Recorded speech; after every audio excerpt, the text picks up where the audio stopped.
ছোট সাহেব, আপনার কি দরকার ছিল দেবী মায়ের বিরুদ্ধে যাওয়ার?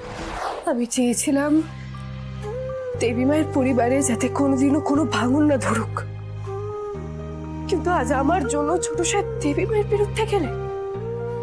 আমার জন্য ছোট সাহেব দেবী মায়ের সাথে কথা বলবেন না বললেন, কিন্তু আমি চাইনি যে এটা কোনোদিনও হোক।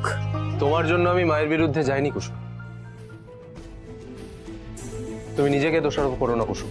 ছোট সাহেব, আপনার কি দরকার ছিল দেবী মায়ের বিরুদ্ধে যাওয়ার? আপনার কি দরকার ছিল ওনার সাথে ঝগড়া করার? তুমি আমাকে ভুল বুঝো না। মাকে মিথ্যে প্রমাণ করার জন্য আমি মায়ের বিরুদ্ধে যাইনি। মাকে আমি শুধুমাত্র এটাই বোঝাতে চেয়েছি যে আমি ভুল নই আর তুমি কোনো ভুল করনি। তাই বলে আপনি দেবী মাকে বললেন যে আপনি ওনার সাথে কোনোদিনও কোনো কথা বলবেন না?